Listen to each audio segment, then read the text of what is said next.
Welcome back, everyone, to another installment of Screenplay Rewind. I'm Geoff. I'm Ron. How you doing today, buddy? Uh, you know, tired, ready for 2020 to GTFO. Dude, for fucking real, we have what, 12 days left?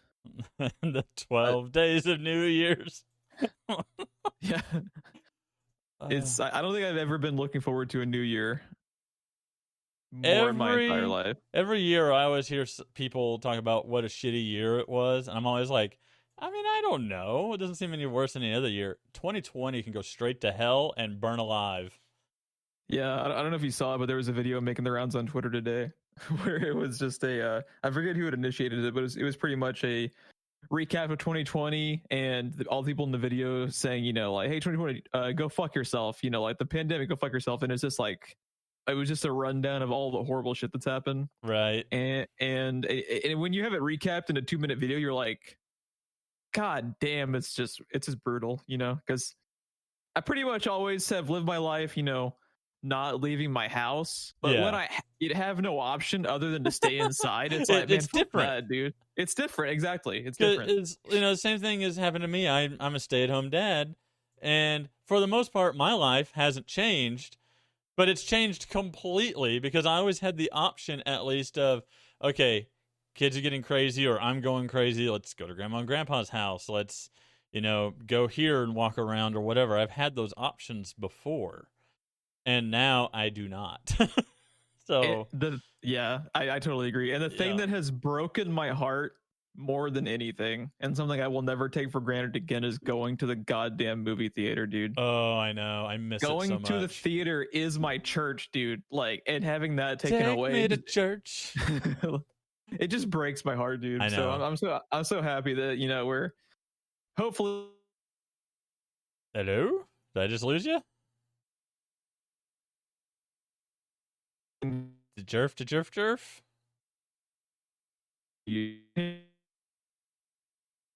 Yeah, modem screech. 2020 strikes again. You can hear me. Maybe leave the Discord and come back.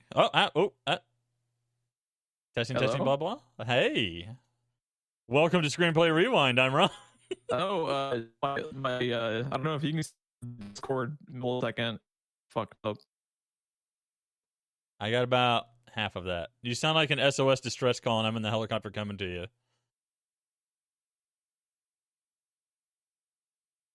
This is a great start. We're 3 minutes in. Oh, he's gone. It's just me. I'm talking to myself. Hello, audience. What's new? New podcast. Who dis?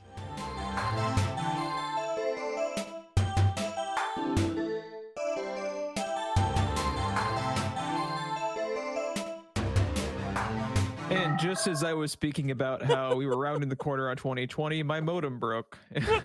So I take that all back. 2020 strikes fucked again. Damn it's you! Still fucked, and everything is broken all the time. And yeah, there you go. But so we were talking about how unfortunate it is that we haven't been able to watch movies at the theater this year. But one thing that has been pretty fun is Ron and I started up this podcast where we each can pretty much have our movie days that we had in the past just virtually and do a little podcast called Screenplay Rewind. And this week's film, no one else has. Apparently. But this week's film is Logan Lucky. This was a movie I have been wanting to introduce Ron to for the last couple of years, ever since watching it. Super excited to talk about it. And let's jump right in.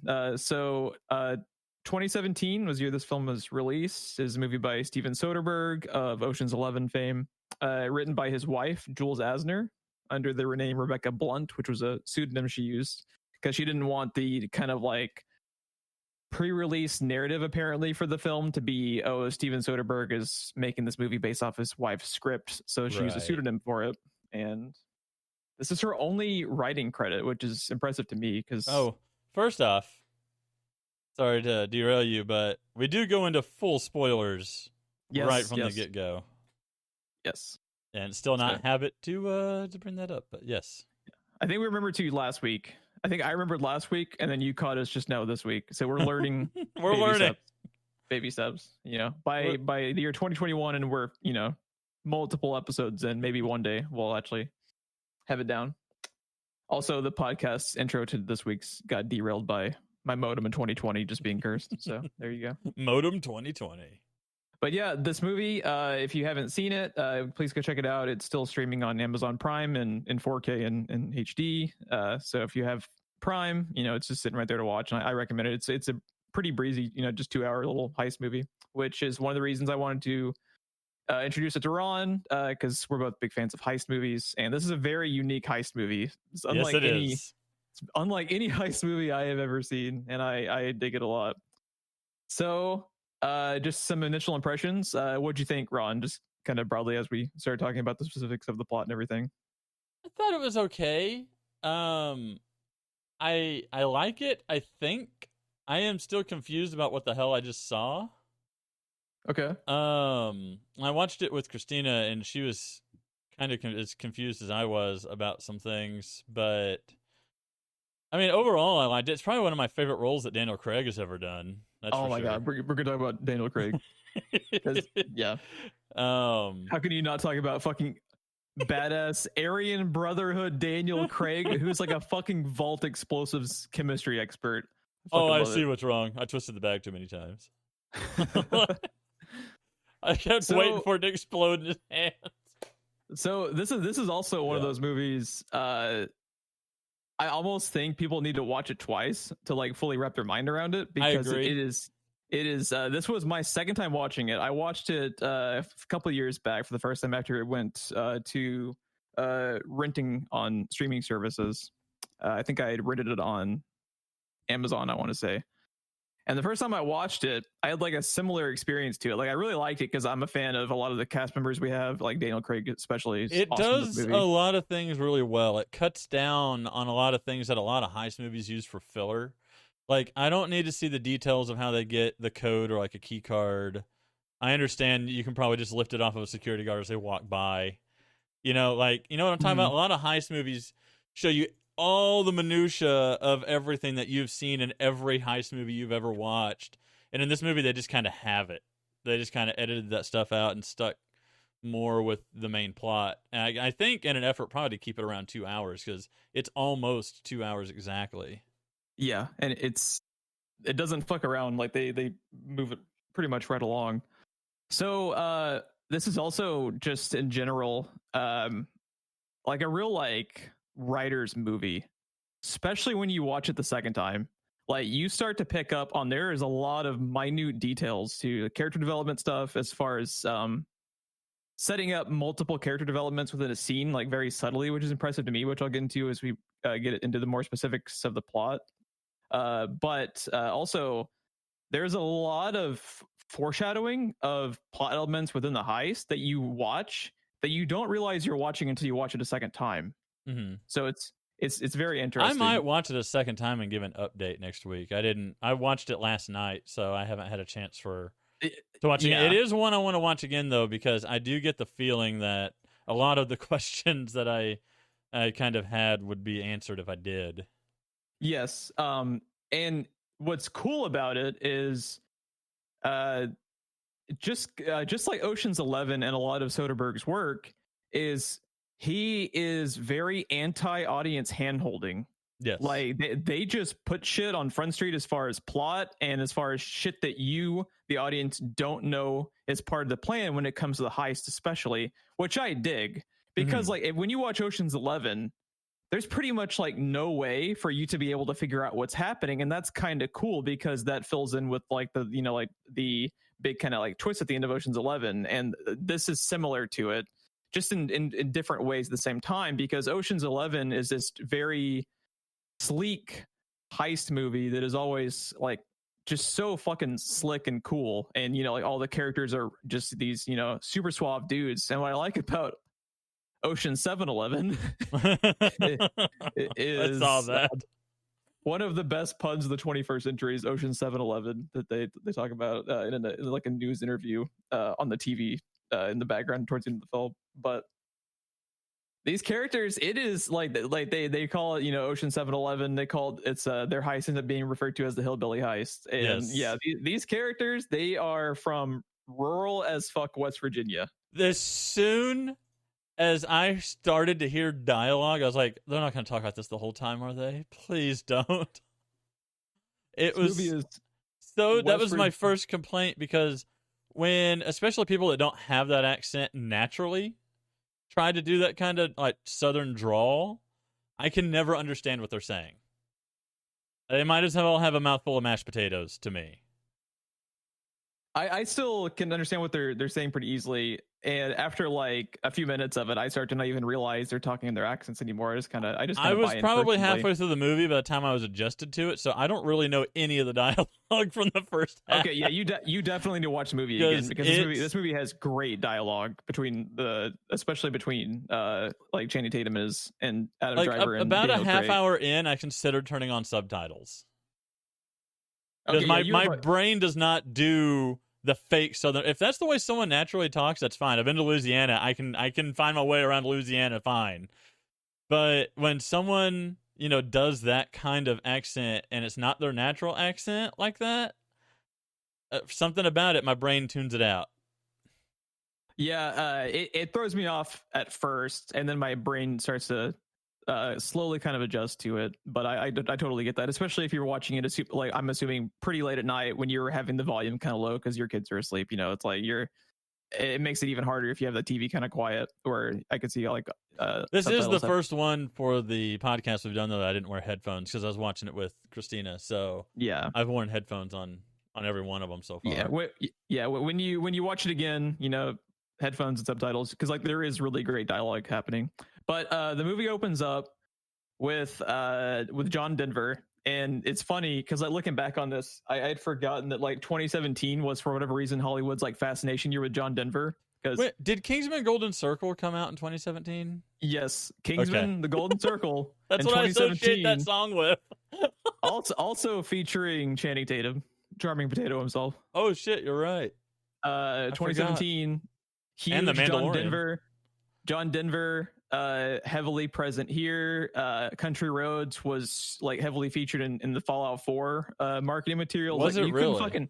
You couldn't fucking throw a rock in 2017 without hitting a movie, game, TV show. Everyone was obsessed with John Denver for whatever reason, but it works here because they're in West Virginia. That is right. the home state where the majority of the movie takes place when they're not actually fulfilling the heist in North Carolina.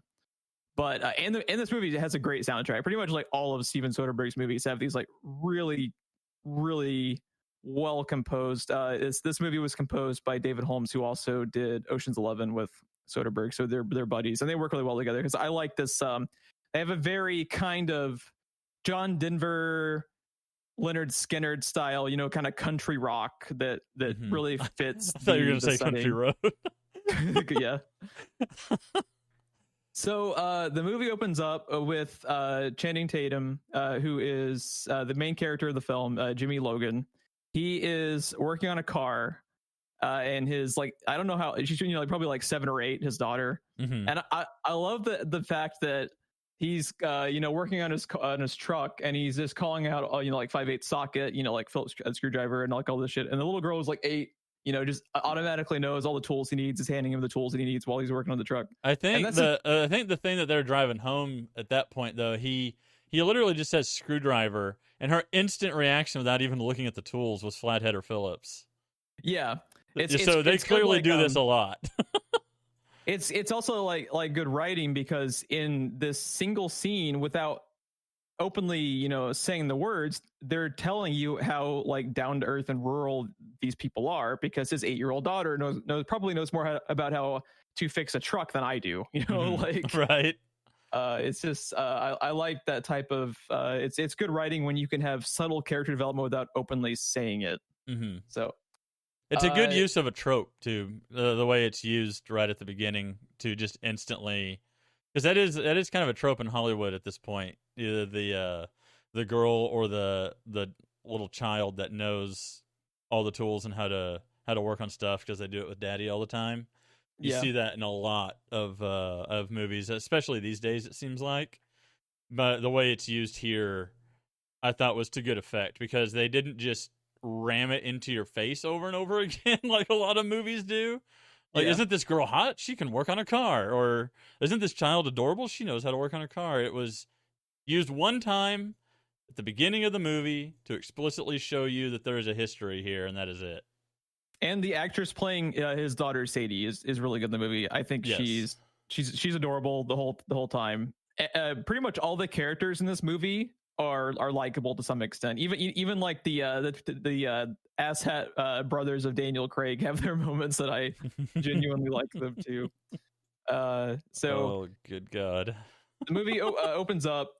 Channing Tatum's character is pretty much having like one of those horrible days of your life where it's like everything that can go wrong goes wrong. He works as a miner that is he's part of a team that is currently working some type of job that they'll elaborate on further into the film beneath a NASCAR speedway in North Carolina, and he's fired because his boss, someone in the company, reported that he has a limp, and they get him on pretty much a liability insurance issue that he wasn't upfront about. His physical injury that you end up learning was the result of like a catastrophic football injury. He was I was going to say that was due to football injury, right? Yeah, is what it's alluded to. They through conversation in the background with other supporting characters, they talk about later how he was a pretty much NFL caliber prospect quarterback. You like first time anyone in the area had ever actually been that good. Like professional, athlete caliber. And we see this demonstrated well before they ever talk about it, by the way, because there's a hell of a throw at the bar. Yeah. Also cool too. Before they talk about how before they specifically say that he was an NFL caliber quarterback.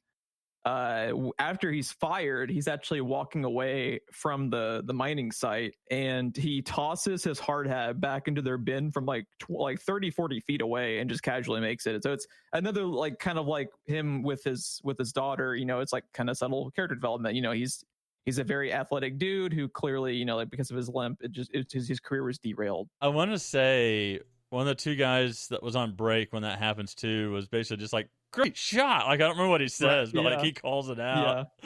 Yeah. He just like I'm curious how many takes they had to do for him to not only make the throw, but not like it was so casually done that when it happened, I immediately turned to Christina because we don't know anything about his backstory yet. I turned to Christina and I was like, do you think that was intentional? Or do you think he just like happened to make it? And if it was intentional, how many freaking takes did it take? Yeah, they're probably there for like 2 hours of him just trying to like, and he like banks it in too, which I doubt was intentional. He probably just eventually banked it in there and he didn't react to it. And or could it be an effect, like it's on a wire or something? Yeah, it actually reminds me of what's the name of the fourth Alien movie? Alien Resurrection?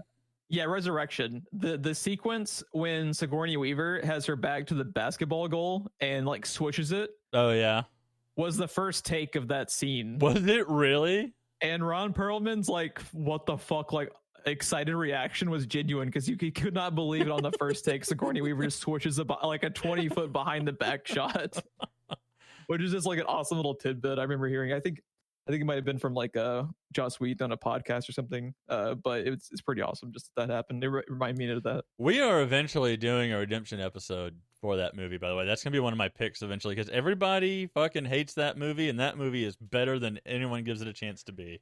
Yeah, I kind of like that. Like the first 45 minutes of that movie is pretty much just like Firefly in an alien movie. It's like, okay, I'm down. Yeah, they mashed Firefly starring Michael Wincott into an alien movie, and Michael Wincott doesn't get the love that he should have, especially with that voice, dude. Oh, I know. He has not done enough in his career, it's like one of three movies I know him from. It's like that, Count of Monte Cristo, and Three Musketeers. Yeah, it's great stuff. I like that movie too. I get what people like don't like about the third act. Like it goes a little bit off the rails, but like, it to an does extent, not outweigh the good in that movie. Yeah, I still dig it. I actually like it a lot more than Alien 3. 3 is probably my 3 is the weakest one for me, but I still really enjoy 3 at the same time. Yeah, I don't hate it. It's just not the rest to me personally. Yeah. So after Channing Tatum has been fired, he goes to meet up with his brother, who's a bartender at a bar called Duct Tape. Just in the middle of nowhere, West Did you Virginia. see the sign? Yeah. The sign looks like it's written out with duct tape.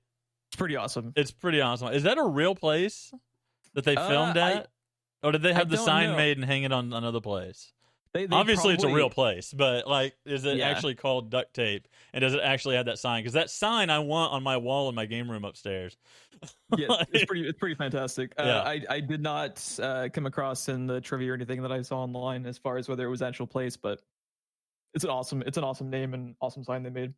So this is where we're introduced to. It was probably like the second main character of the movie, and this is Adam Driver, most well known as playing Kylo Ren in the recent Star Wars trilogy. He is his brother. I know him better as the guy that John Oliver is in love with.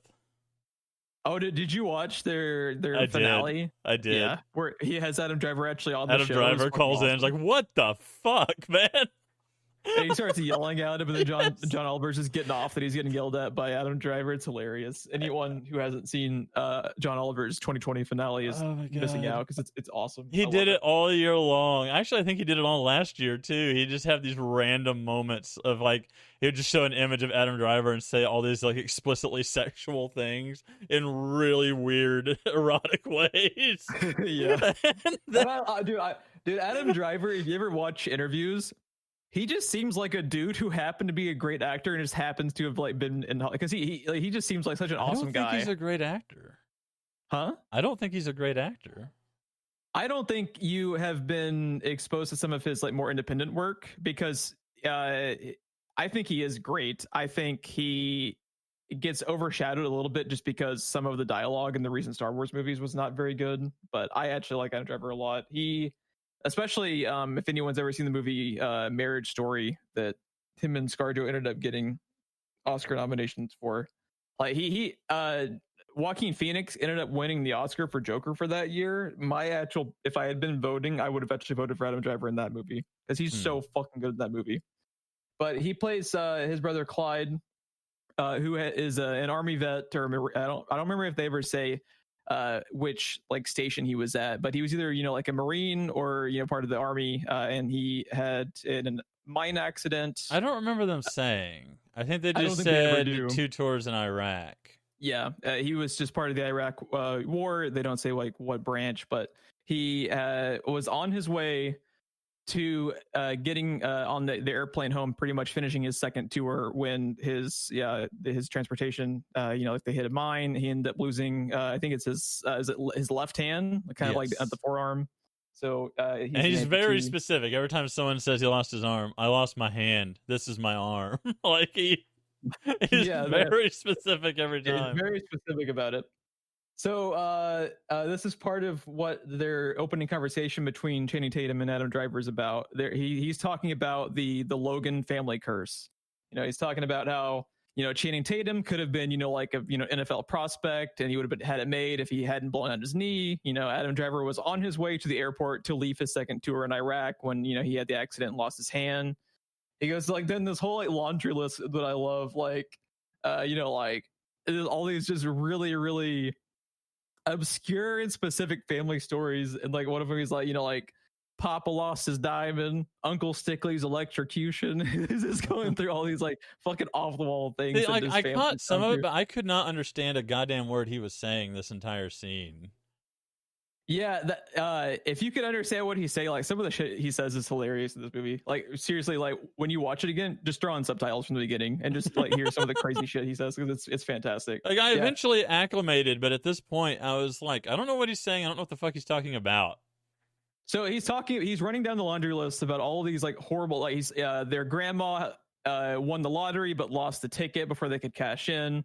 Their uncle was electrocuted somehow, and just all these like crazy bizarre things.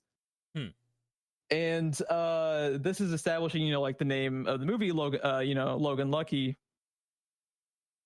is just kind of like a play on their family curse, which the very next thing that happens is one of my favorite, just like such a random thing, is they have Seth MacFarlane playing this like asshole British NASCAR producer guy. It's amazing to me how you slap a mustache on him and he's unrecognizable. I know, right? But you hear that voice, and you can tell his voice from a mile away. Well, yeah, Brian the dog is being an asshole in the bar. So, yeah. Yeah, he's such a cunt, but I love him in this movie just because how awesome he is at playing like just this unlikable Max asshole. Chilblain, I believe. Yeah, or Chiblain or something like that. To the max or whatever is like his energy drink. Yeah, he's a producer of one of the kind of NASCAR teams. I think he's the team owner. Yeah. Is the thing I got. So he goes into the bar and starts making fun of Adam Driver. Obviously, Channing Tatum doesn't take kindly to that because he's his brother. So Channing Tatum, he fakes him out, by trying to pose for a selfie with him, and then just beats the fuck out of him by smashing his face into the bar. And they start this whole fucking fight at the bar that ends up going outside when Adam Driver just casually, while Channing Tatum is fighting Seth MacFarlane and his two buddies, he just casually starts putting together a fucking Molotov cocktail to throw through. He like grabs a rag, grabs a bottle, pulls the stopper out or breaks the stopper out, and just casually walks outside. And with it tucked under his arm is tucking the rag into the bottle as he asks the dude outside for a light casually. Yep. And then he launches the fucking Molotov cocktail into Seth MacFarlane's car, and that kind of breaks up the bar fight as they go. I think it cuts from there back to the fight, and then when it comes back, I think he's just leaning against the rail and the car is just on fire. I don't even think it shows him do it. Yeah, he's just so fucking nonchalant about it. It's awesome. I love his character in this movie because he's so awkward, but it's just amazing. And it's real obvious whose car it is because it's made out with all of the To The Max logos all up and down the side of the car and everything. And Seth MacFarlane, he's like, it's an $80,000 car or whatever, And then, get out your phones, record it. And then this is what I was alluding to. Channing Tatum just casually grabs their phones as he walks by, and one after the other, like a fucking baseball player, pitches them in through the window of the burning car from just all the way across the parking lot. Yeah. It's awesome. He's almost like fucking Bullseye or something. Yeah. And at the end of this scene, Channing Tatum, as he's about to be leaving the parking lot, he just turns around to Adam Driver and he says cauliflower. And then Adam Driver's just like, did you just say cauliflower to me? And that and the viewer is just like, what the fuck does that mean? It ends up being a callback to like their code word for these little like robberies they did, these small time crimes they did back in like high school in their high school. Is that what it is? I knew he said that, but when they explain it later, I'm like, I still don't get why the fuck you would just turn around and yell cauliflower at someone. Yeah, that was apparently just like their little code word that they would say as kind of, like the special words, blah, blah, blah, and it means this. And that was kind of like... It sounds more like a safe word. You're right. Cauliflower, pumpkin patch. So the cauliflower callback is to let Adam Driver know Channing Tatum is planning something, and it's pretty much as a result where Channing Tatum, he lost his job. They've established in the next scene when they start talking about their past, they used to be pretty much like hoodlums in high school, pulling off all these crimes. It resulted in Adam Driver actually serving some time in juvie. And Channing Tatum's just kind of fed up. He tried to play it straight, by having the mining job and everything, but he was fired and they're just kind of fed up with it. And he's come across this. Okay, I got that Adam Driver went to juvie, but I didn't get that they were hoodlums running around robbing places all the time. Yeah, Channing Tatum pretty much I didn't catch that part. Channing Tatum. This movie throws a lot at you in the first half hour. Yeah, this movie, like we were talking about earlier in the podcast about how Steven Soderbergh refuses to hold your hand. And if you can't acclimate to that accent in the first half hour, so yeah, I totally get if you have an issue hearing their accents, because like even if you understand and can like comprehend like what they're saying, they're just throwing fucking information at you constantly. So I totally get. So I think you'll probably end up liking this movie more when you watch it the second time. I'll watch it again and I'll report back next week. Yeah. So in high school, Channing Tatum was the kind of initiator of all of these little. They don't go into detail on like what they did, but they pretty much were robbing people just small time, nowhere near Again, alluding to what I was talking about. This movie, how many heist films would at least cut to them as younger, like in a montage or something? They just allude just as much information as you need. Right, missing the arm. That's 2 tours in Iraq. That's all they say.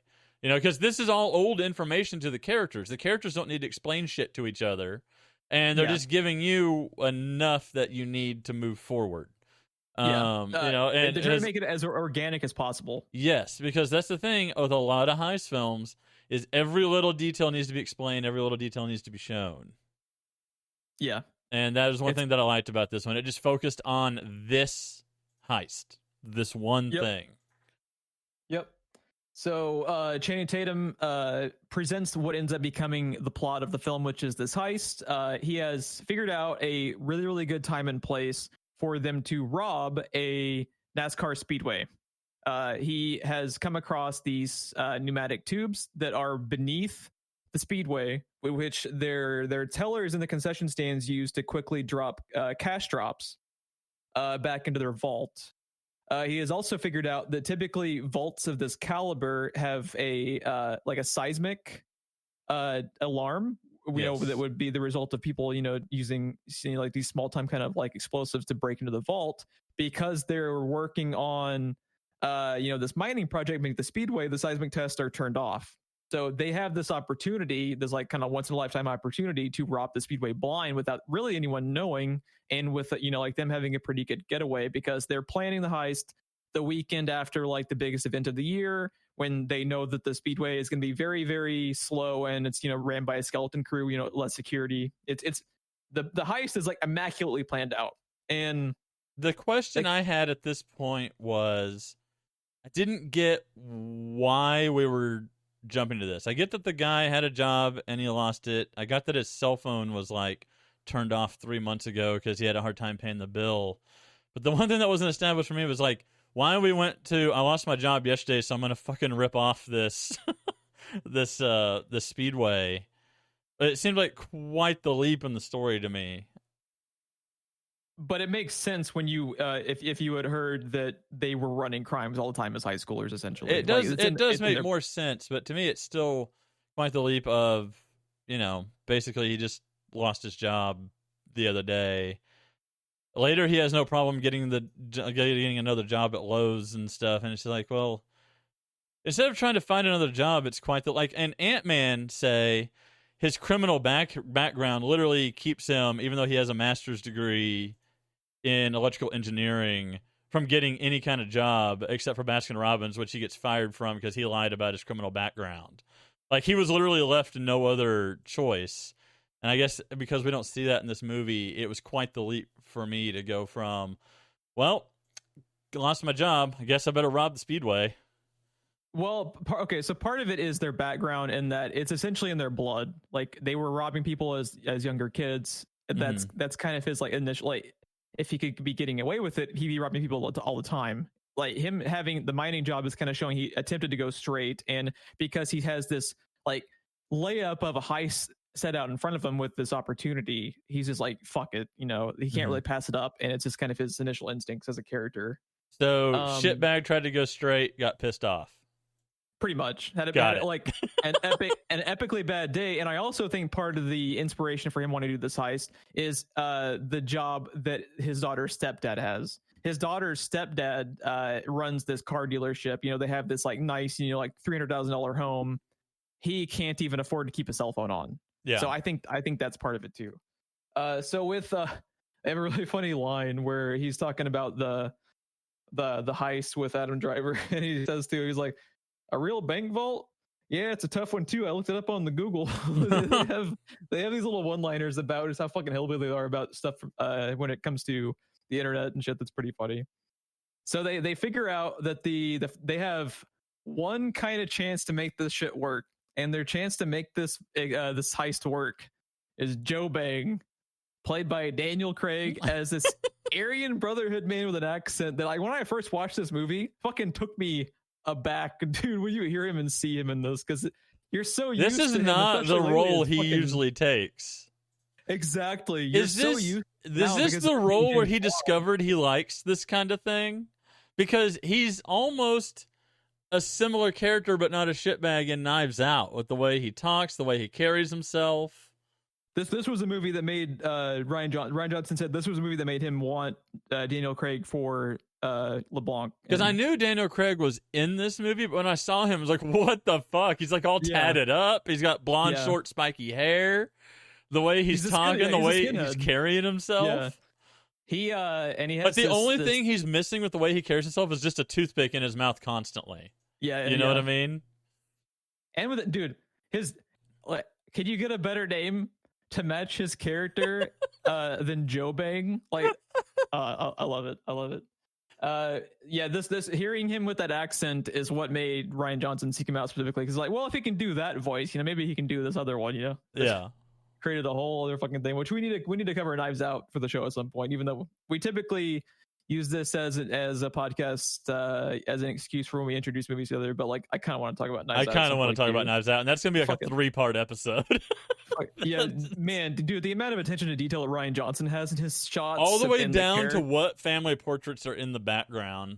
Fucking nuts, man. Yeah, nuts. It's that movie. May even be 4-part episode. I don't know.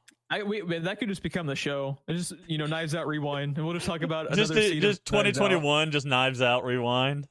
Yeah, it's like that. I forget the name of the podcast, but it was like the worst podcast idea ever. It was like where they reviewed Grown Ups 2 every week for a year. Yeah, we'll just do that, but with a good movie. Jesus H. Christ. I kind of want to listen to it just to hear them descend into madness. Oh, because like they sound like Lovecraftian characters, right? Like the more knowledge they have about this movie, the more insane they go. Yeah, I mean, I would be hanging from a noose in my closet after like 3 viewings of Grown Ups 2. I can't imagine 52 after 52 weeks of Grown Ups 2. Like, what are the conversations even about at that point? Is it just self-loathing? Is that just like the entirety of the podcast? So I hate myself even more this week. Yeah, for fucking real, dude. I don't get paid enough. Okay, so they need Joe Bang and they need Daniel Craig because he's like pretty much this heralded explosives guy in the criminal community of their town in West Virginia. He's currently locked up in prison. So what their scheme is they need to figure out a way to not only bust out Daniel Craig to have him have time to complete this heist with them, but to bring him back to jail in the time frame before anyone can notice. Because in this scene, you see, which is kind of important to, especially the ending, the kind of epilogue to this movie later that we'll talk about. Channing Tatum has a 10-step list on how to rob a bank successfully, hanging up in his trailer. Mm-hmm. And like some of the steps are like don't get greedy, learn when to walk away, prepare for shit to happen, prepare to for even more shit to happen, and like you start to realize as the heist goes on that the family curse kind of plays into how like immaculate his heist planning is, because Channing Tatum is specifically like, he has more contingency plans in this movie than fucking Batman. Like they are fucking prepared. Yeah. And you don't really realize how prepared they are until the epilogue when they start revealing stuff, which is something that I kind of like, but I can see some people it being a turnoff for them. Just because, just like Ocean's 11, you are not presented with everything that's going on. Best part of Ocean's, that movie's fucking great. The best part of Ocean's 11 is when the plan comes together. Yeah. And it just kind of ties in, like we talked about, like Soderbergh refuses to hold your hand. He intentionally his movies are more of like a roller coaster ride through a heist than they are of like a movie. Like most of their movies are cluing you in, like you're almost the viewer is almost a member of the casino, or a member of the speedway. They're kind of present, after the fact to some extent, but they don't know the full story yet. So in order to bust out Daniel Craig and to get him back in, they end up having they end up having Adam Driver's character, because of his juvie background. They need to come up with a really minor crime to give him about 90 days or so, like 6 months, kind of in that time span of a jail sentence, so he can go in to try to help bust out Daniel Craig for their heist. So they have him fucking drive through like a Quick Trip, this little like convenience store. And it's really funny because he crashes through the fucking front glass pane of the convenience store and then walks out of the car and then grabs a bag of chips and put it on the counter. Fucking love it. Before we move forward though, I love when Daniel Craig was talking about how it's not worth the risk because he's going to be out in 5 months and he has a nest egg waiting for him, and they're like the one buried by the red swing under the tree, and he just stares at them like, yeah, so and so told his girlfriend all about it. She went, picked it up, and ran off with somebody else. He's like, they tell her that Daniel Craig is just like, Daryl told Misty? He's just, God damn it. Yeah, the expression on his face when they say, you mean the one that's buried underneath the swing, by the swing under the tree? And the expression on his face is like, he can't figure out if they know something he doesn't or if they're threatening him. Like, yeah, his performance completely steals this fucking movie, because he is like, in that scene when he first sits down with them, he like toes this line between kind of menacing and also like kind of a cartoon character, and I don't understand how his character works. Well, like, the thing that is great about a lot of Soderbergh's movies is all the characters are cartoon characters, right? Yeah, like look down at the list of their names, even especially in Ocean's 11. Especially in Ocean's 11. But like, you know, we got Joe Bang, where is it? Sebastian Stan. Dayton White is the not only most fictional NASCAR name I've ever heard, but the most NASCAR name I've ever heard. Like, you know what I mean? It's simultaneously the best and worst of both classes. I don't know how like they managed to, like, him and his wife, like the way that they kind of compose this movie together. Like, some of the shit that they put into their movies like shouldn't work, but they make it work. They make it work. Bizarre. Yeah, it's a lot of the characters. I mean, fucking Joe Bang's brothers couldn't be more Bugs Bunny and Daffy Duck, but it works in the movie. Yeah. And I don't know, man. I don't know how they do that, but he's one of those people that it couldn't be more over the top, but it's not. There's a line drawn for every movie about how much is too far, right? And he knows how to straddle that line. Yeah, and in this movie, I wanted to point out too, in this scene, Jules Asner, the writer, so Daniel Craig has them in a funny sequence. You know, he tells them, you like, go over to the vending machine, push J7, bring it back. Yeah, he brings it back, and he's like, he fucking brings out these like deviled eggs from the goddamn vending machine. And he has a moment where he's talking about, you know, like this fake salt because of his. Were they even that, or I thought they were just boiled eggs? Or there's some type of egg that he got out of the fucking vending machine. I thought it was just boiled eggs because he can't have them because of his cholesterol. Yeah, and he's pouring this fake salt on him, and the fucking fake salt he pours on his boiled eggs plays into the heist later, and you're just like, what the fuck? And earlier in the movie, the Seth MacFarlane scene at the bar, what appears to be just a comedic line in the beginning where you can't even tell if Adam Driver is fucking with Seth MacFarlane or not, but he makes a drink for him, you know, and Seth MacFarlane talks about how, you know, it's pretty good, you know, but it should be colder, and then Adam Driver has a line about, you know, like there's an ice shortage, you know, because of the chemical, you know, like leak, you know, downstream or whatever, and you think he's fucking with them. That plays into the plot later in the heist and how they and it's like shit like that, like these little moments that are either kind of like throwaway lines for comedic purposes or other reasons, you know, in any other movie, play into the fucking heist later. So like there's just so much going on in the script that like it's impressive to me just from a writing perspective, like how much is there, how much is like kind of thrown at you, and you don't even realize what's being thrown at you until the end of the movie. So stuff like that I personally dig. So they figure out a way after getting Adam Driver into prison because, you know, they had him crash through the convenience store. He's in there with Daniel Craig. They're pretty much almost ready to set up the heist when Channing Tatum learns that the mining is ahead of schedule from his former boss, and that they're going to be, you know, shutting down the mining operation sooner than they need. So they end up having to bump up the time of the heist exactly 1 week earlier to the Coca-Cola 600 weekend, which is, they say, the most, like busy event of the entire year at the Speedway. So it immediately complicates the heist and kind of plays into their family curse, like just shit. Now we've gone from skeleton crew to all hands on deck and full security staff. Full security, and it just plays in their family curse. Like everything that can go wrong does go wrong, and they end up needing. So they need to bump up the time ahead of schedule. Daniel Craig says he can't do the heist without his two brothers. Fishbang is one of them. I'm trying to look up real quick. What's the name of the other brother? Let's see. Let's see. Right here. It's because Joe Bang, Fishbang. What is the name of the other one? Let's see. Joe Bang, Fishbang, Sam Bang. Sam Bang. So the guy who plays Fish, I completely forgot he was in this movie. That is Dennis Quaid's son, and the kid with the long hair, the brother. I didn't know that. Dennis Quaid's son.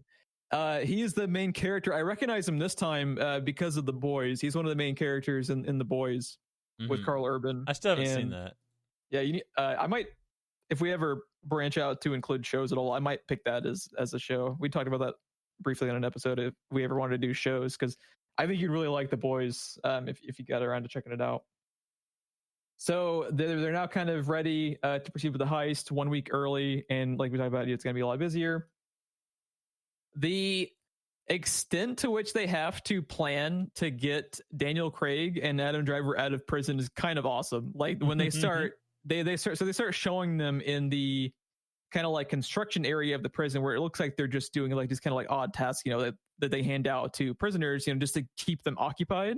Yeah. But you don't realize you're watching them make part of the heist, because they not only are we watching them make part of the heist, so are the security guards and stuff. Yeah, it's all happening in just plain sight of everything. Yeah. Like it's so meticulous the way they have it planned out. They fucking create these things that resemble the bottom of like one of the armored cars that they hide in, and latch on to the bottom of like armored cars to escape the prison, which is like fucking crazy, because they made these things, like you said, in front of the security guards, just casually. And then it's like, it's so meticulous. It's really cool. Because I love that about, especially with Soderbergh's heist movies, how much shit you're watching that you don't realize you're watching until it becomes part of the heist in action, And you're just like, oh, okay, that's why we're being shown that scene. It wasn't just a location for dialogue or something like that. So yeah, they're able to. Okay, I want to talk about part of the reason they're able to get them out is they create a prison riot lockdown. Yes. And my favorite thing in the entire movie, I think, is that part of the demands on what the warden says on their napkin of demands is the fucking prisoners want access to the Game of Thrones novels that have not been written yet. Yes. It is hilarious, dude, because it comes out of nowhere. I was like, oh, wait, did he just say that? Because they go in the intercom with the warden, and the guy that Daniel Craig in prison has kind of like looped into the plot to help them, like create this kind of fake prison riot. Yeah. He's like, the release date of Winds of Winter was 2 years ago. There's he no was, way it he was hasn't been supposed to turn yet. in the draft 2 years ago. What do you mean it hasn't been released yet? I'm reading the Wikipedia page right now. It's like, the Winds of Winter has not been released yet. George R.R. Martin states an increase in production. He's like all this like shit from that the don't make Wikipedia no page. sense. It's hilarious because like he abides them by getting them Game of Thrones book 5, but he can't abide them the 6th novel that hasn't been written yet. And he's like, man, that's bullshit. This other dude, he knew about all the hot chick with dragons. And it's like, that's because the series is ahead of the novel. And then that's when he just like shakes his head and walks away. Yeah, he just cuts the intercom and just fucking walks away. And then they black out the glass windows of the prison. Like they're in like the cafeteria, I think, and it's so fucking funny, dude. We haven't even talked about Dwight Yoakam yet as the warden. Yeah, there are no fires in Monroe. We do not have prison riots in Monroe. In Monroe, yeah. We do not have escapes in Monroe. Yeah, so awesome. Oh God. Yeah. Yeah, so while this distraction's going down with the fake riot, the tie-in with the like chemical leak in the local water supply ties into play, because that is how Daniel Craig is able to get himself admitted to the infirmary, which they need to happen to be able to get him out. He drinks a bunch of the water before the riot, so that he ends up in the infirmary rather than being in the cafeteria when he normally would have been when the riot takes place. Yep. And everything that happens throughout this movie, it's based on the clock on the race, right? At this point in the race, this happens. Because everybody's watching the race, and before he starts the riot, they're watching the race, and at a certain point in the race is when they all kind of nod to each other, and the one guy gets up with the milk and splashes it on the black guy. It says one of the best prison lines I think I've ever heard that would really start a riot anywhere. Yeah. Yeah. So what does he say? Like, how does it feel to finally be white? I just thought you'd like to know what it feels like to be white. And then they all stand up and starts the fight. But yeah, it turns out they're all in on it. Like, everyone in the room is in on it. Yeah, which it's awesome, because you see like this fake prison riot going on, and then like you said, it's really cool. Like, they're using like the laps within the race to time it down. And it's like, holy fuck, dude, like the level of planning in their heists is just like, I couldn't imagine writing this movie, because it's so fucking like well thought out in the grand scheme of things. I want to know how many drafts. Oh yeah. Like this had to have been, because especially when you see movies that have that much foreshadowing, like with the water, being referenced early on in the movie, this seems like a movie you would almost have to work from the end backwards, right? Yeah. Like, at least on your outline. It seems like with writing, like the two types of movies and TV shows that you really have to work your way backwards on are heist movies and murder mysteries. You have to be able to figure out like where the clues take place and how they lead characters to whichever like point in time. And it seems like you really need to know the endpoint of the heist to be able to walk the audience through it. It's kind of step by step. But so they're able to because of the fake prison riot, they're able to bust out Daniel Craig and Adam Driver so they can participate in the heist. They get them over. We haven't talked about Channing Tatum and Adam Driver, their sister, Mellie. She's kind of the driver for the heist, the getaway driver, and the kind of point of transportation to get them in between. Yeah, her and her no-go. Yeah. That's a true story, by the way. Yeah, I Googled that afterwards. You looked at it on the Google? On the Google. Yeah, I looked it up on the Google. Yeah. Yeah, no, that's a true story, because I have a marketing degree, and that was one of the things we studied. Oh, really? Yeah. The no-go? Yeah, the no-go. It's really funny. But yeah, the no-go. Yeah, so did they talk about the sister's background? Because she's just kind of on board from the get-go with no convincing or anything needed. Is the whole family just a bunch of assholes? Criminals. Yeah, they're pretty much just all a bunch of asshole criminals, it seems. Yeah. Because all of a sudden it shows her talking to them about it. I'm like, wait, when did we bring her in? I don't even remember bringing her in. Yeah, she's just like at his house putting nail polish in the back of cockroaches. Yeah, they drop that line. He tells her, go back to painting your cockroaches. You're like, what? Wait, what? And that ties in because they have that whole little subplot too we haven't talked about, where they fucking send the cake to the poor girl who works at the vault. Oh, I know. And they have so that they can have the cake inside the vault. Yeah, it's timed just before closing, when the vault would be closed. Yeah. So, and then they call her out because someone, quote unquote, has hit and run her vehicle. And then by the time she finishes dealing with that and gets back in, it is past time to close, and the vault has been closed, and she's like, and I didn't even get to finish my cake. Like, that's the cherry on top of her day, was I didn't even get to finish my cake. Yep. And then the painted roaches. Yeah, so they have these painted cockroaches. They send down the pneumatic tubes color-coded, so that after the cockroaches that are color-coded to follow the cake can be pinpointed by the two brothers of Daniel Craig, who are posing as like the pest control guys. And that was, we have pink, right, or whatever. Yep. And I was like, giggity. Yeah, he says like code pink over. Like, are you on a secure line? Yeah. We're at the Lowe's. Are you on a landline?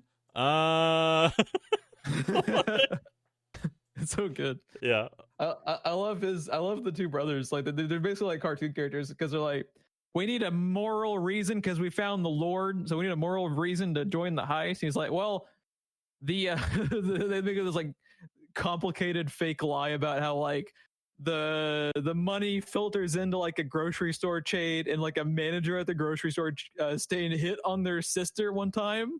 Yeah. And they're like, how does that work for you? Yeah, I'm in. You know, just all of a sudden they're just in on the ice. Yeah, it's just like shit like that. It's really funny.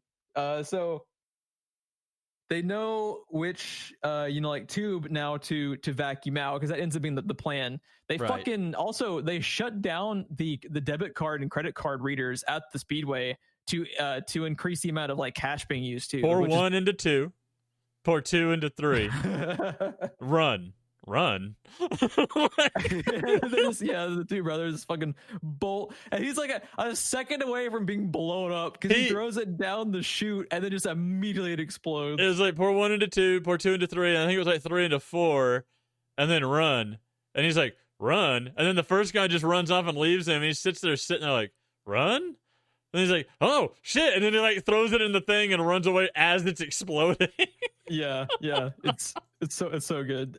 So they are all on site now at this point in the film, setting up the heist. They break their way into the like kind of like mining construction area where they figured out the pneumatic tube they need to vacuum out with their kind of like, they have like this huge fucking suction machine thing where it's just sucking out the cash, like hundreds of thousands of dollars really quickly.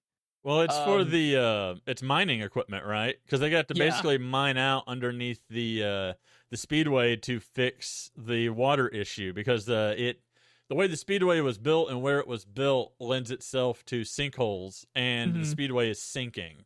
So it's like a pump that they would be using to pump out water or pump out whatever that they would need to pump as they're digging. Yeah. And they just hook that up to the pneumatic tubes and literally start vacuuming out the cash.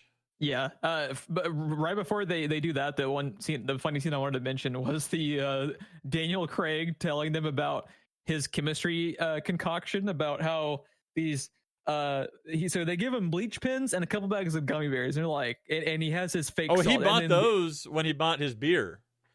Yeah, he bought those at the Speedway. Yeah, and Channing Tatum was like, you're telling me with your fucking bleach pins and your gummy bears that's a bomb? And he's just like, let's not use the word bomb. And they cut to him writing it on the fucking wall in chalk, his chemistry equation, and you're like, holy fuck, Daniel Craig's actually like a genius. Like, he has the actual chemical equation figured out to where he can make this explosion happen at the exact second that they need it to open up the vault they need. And that's like, dude, when it hits and nothing happens and it sends the tube back. Yeah. It sends a tube back at like fucking 50 miles an hour, and Adam Driver catches it with just really this look of fucking terror, and he's holding this bomb. Don't move. I'm not moving. Don't breathe. I'm not breathing. And then, like, they're basically in the background ready to run, and he's slowly opening the tube, pulls out the bag, and they're just like, the fuck are you doing? Right? Like, they don't say that because of the rating on the movie, but they're just like, what are you doing? And he's looking at it and he goes, oh, I see the problem. I twisted the bag too many times. And he untwists the bag casually, drops it in, slams the thing shut. Like, all of a sudden he's not being careful anymore. Slams the thing shut, goes over and just jams it into the thing and sends it back. But I love how everyone, like, even the look on Daniel Craig's face is like, don't move, don't breathe. And then it goes from that to, oh, I see. I twisted the bag too many times. Hold on. And then it just goes, that change made me laugh really hard. I don't know why. I can't explain it. You have to see the scene. I can't explain why it's funny. And it's just all Daniel Craig too, because he just fucking owns this movie, dude. He's so good. He sells it. He kind of steals the thunder of this movie, and he's kind of a side character. He's probably the most high-profile guy at this point in the movie, because he's been 007 for years at this point. Yeah, and he steals the movie. To go from the fucking one end of the spectrum of being Bond to fucking Joe Bang, Joe Bang. the West Virginian fucking chemistry expert who knows how to blow up fucking bank vaults at a NASCAR speedway. You're just like, this movie is batshit, dude. It is so batshit, and I love it. While they're sucking up the money, when Adam Driver's prosthetic arm gets sucked into the vacuum hose, you're just like, oh my god. Because it's just like we talked about, like the fucking family curse, like everything that can go wrong will go wrong to this family. It's not a prosthetic arm. It's my hand. I lost my hand here. See, this is the arm, and this is the forearm. Yeah. Yeah. Goddamn, dude. And that's the scene when everything kind of breaks down. Everybody starts yelling at each other, and that's when the Bangs start talking about how Channing Tatum was the football player, and that's when we start getting all of that exposition. Because man, they were fucking mean. Yeah, they tell Adam Driver that, like, you know, the real reason you lost your hand is because your brother was a football star and your brother was going to be an NFL quarterback and shit. So you felt you had to compete by being a soldier. And they just like go from like 0 to 60 in like half a second. I'd just be like complete assholes. It's just like, Jesus, I thought you guys found the Lord. Like, yeah, what? they're fucking pieces of shit, dude. And as they're they have a really funny sequence at this moment where, because of the explosion, they have a contingency plan for the smoke that the tellers see coming through the pneumatic tubes. Like when the security guards are like walking all over the place trying to figure out what the smoke is, and they find Channing Tatum's like mechanic buddy, you know, smoking on his 20-minute break, and you know they like just like the fact that they even planned that out is pretty cool, because that's something you don't really think of as a viewer until it happens, you know? Right. It's like, yeah, it's a pneumatic tube. The fucking tube goes back to the tellers, so it makes sense that can happen, you know? Yeah. I can't think of the guy's name. I'm going through IMDb. I was surprised to see him, because I don't think we had seen him before that point, had we? His buddy Earl? Yeah. They had been a couple of like little quick interstitial scenes. Because I know he's there when he spray tanned his daughter. Yeah. They haven't shown that he's at the speedway though until that moment. You're right. They had established him as a character, just not as like part of the heist. Not as part of the heist until then. But yeah, he. I was surprised to see that guy, like, period, because he's in a bunch of stuff. He's even Gorilla Grodd in Justice 2, it says. Oh, really? Yeah, like he's. He was apparently in the Supergirl TV series for an episode. Like, he's kind of everywhere. Agents of S.H.I.E.L.D. in a few episodes. I want to say he was in Supernatural at one point, too. He looked very familiar. He's just one of those characters. Yeah, actors, he's in a ton of stuff. I remember Ice Spiders. I watched that movie. I know I could never get you to watch it. He's uncredited in Ocean's 11, Bellagio security guard. So he's one of Soderbergh's buddies. Soderbergh's one of those dudes who like uses the same people. He uses his same group of. He's basically created like a friend circle in the film industry that, you know, he, like we talked about, he reuses his composer because they're friends. You know, like has a lot. Yeah. He's worked now with Channing Tatum multiple times. He likes him. Obviously, George Clooney. George Clooney was in like all of Soderbergh's movies for the first like 10 years of his career. Just about. Here's where I know you know his voice for sure. Did you say his voice was familiar to you? Yeah. You and I played Rise of the Tomb Raider, and he was Constantine in that. He was the guy we ran around shooting forever. Yeah, he's got the Daniel Craig. I think we referred to that character as Daniel Craig because he looked like Daniel Craig. Yeah. And it was this guy voicing it. Yeah. So, yeah. Yeah, no, Bad Times at the El Royale, it says here. We need to cover that for the show. Yes, we do. Since it was only us and Drew Goddard that saw it. Oh, don't break my heart all over again, dude. That movie is so good. It's so good. I was trying to talk my dad into it the other day. It's so good. Fortunately, I have been adding to this gigantic list of movies that we'll probably never get around to recording all of them on. So we don't forget about them. But so they are vacuuming out the cash. Channing Tatum, after they have the big argument between the Bang Brothers, which sounds like a fucking like punk rock band just about. I'm pretty sure that's a porn company. That too. I am pretty sure that is a real life porn company, the Bang Brothers. The Bang Brothers. I'm pretty sure. So Channing Tatum walks over to because Adam Driver's freaking the fuck out because he needs to get his prosthetic hand back, because if the feds figure out, like I'm the sorry. owner of the hand. I've been looking into a lot of Animaniacs lately, so my mind went from Bang Brothers and the Bang Sister Dot. Okay, I had to get that out there. Continue. So Adam Driver, his character Clyde, is freaking out because they need to be able to get the prosthetic hand back, or that can directly tie Adam Driver back to the heists. So he's panicking. So Channing Tatum tells him, like, I will get it back. You guys need to leave now. We need to get you, because their time is now run out. Daniel Craig's job is done, essentially. They were able to bust open the vault. They're getting the cash out now. Now they need to get them back to prison before the fake riot ends, so they can sink them back into jail, and now they can transport out the cash. So the first moment that, if you're rewatching the movie, that you start to realize the kind of bizarre cuts they have in the editing are actually showing you the moments where the epilogue comes into play, that we'll talk about, where you don't actually know what all is happening at the moment of the heist. The audience does not have all the information. Yes. They have shown you that Channing Tatum has been planning all this shit out, and he has his kind of generic baseline for rules to rob something, but they don't tell you. They don't have that Ocean's 11 sequence that they sometimes have in Ocean's 11, where they're talking about who's going to do what job and blah, blah, blah, blah, blah, like kind of like run it down in advance, or like they do with the Ant-Man movies, Yeah. They don't have that here. So you're seeing what is ostensibly them moving the cash out on this one of those vehicles you see around like airports and stuff like that, or like kind of like sports stadiums, where they're moving shit back and forth around the venue. They're using that to move the trash bags that they have filled with all of the like hundreds of thousands of dollars of cash they've stolen from the vault. The How Bang much brothers, cash do you think it could possibly be? Because it's hard to guesstimate. They have a lot. If it's concession money, though, it's all 1s, 5s, 10s, and 20s. Right? Like, it's not like, and it's to go in a trash bag. It's not like, like a strap of money that you see at a bank where it's all compacted and it's this little tiny brick. Like, there's a lot of air in those bags. Like, it's all just kind of tossed into the bag. It's not crushed down or anything. It's a lot of like empty space in the bag. How much money could it actually be? It doesn't seem like it would be a lot. I think it's more than you think, just because the bags, while they do have a lot of air in them, they are pretty beefy, and like cash like that adds up more than you think it would.